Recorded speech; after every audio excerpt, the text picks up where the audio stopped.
This is steps 3 through 10 of the Python version of the White Belt Kata. In step 3 we start a test. In Python, that consists of making sure the file name and the test method name are named appropriately. For step 4 we drive the design.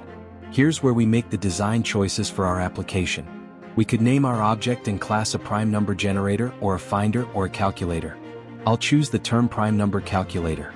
Then, we'll call our method which will actually calculate the prime numbers and return them to us. In step 5 we need to assert the expectations. In this case, we'll make sure the actual prime numbers match the numbers we anticipate.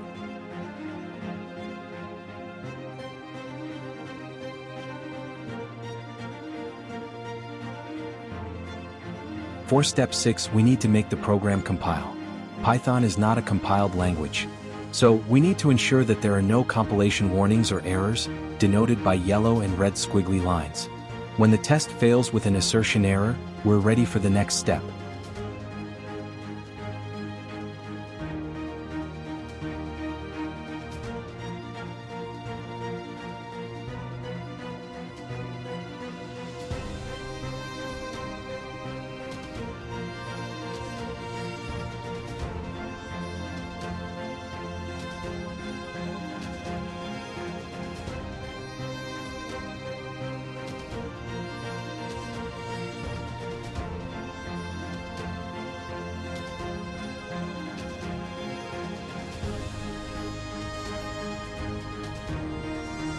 In step 7 we need to make the test pass. This step is where we create the actual prime number functionality. This consists of our first loop which calls a method called isPrime. Then, in isPrime, we create our second loop which checks for remainders using the modulus operator. When the test passes, we're done with this step.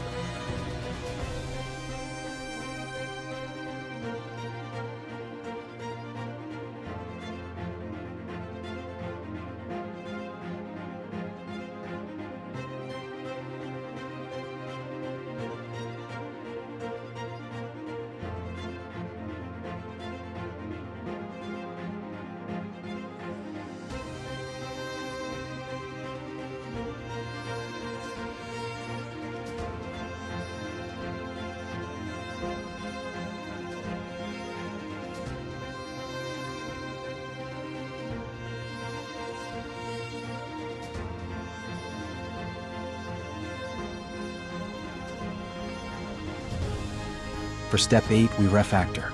This consists of any renaming, rearrangement, or modifying comments and white space to improve the aesthetics of the code. In step 9 we make the executable application work. We need to find the prime numbers all the way to 100 and display them to the user.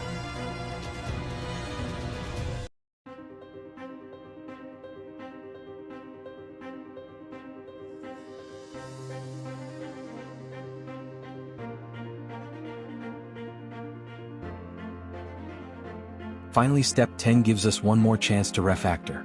This includes any final cleanup you might want to do. And that concludes the White Belt Kata in Python.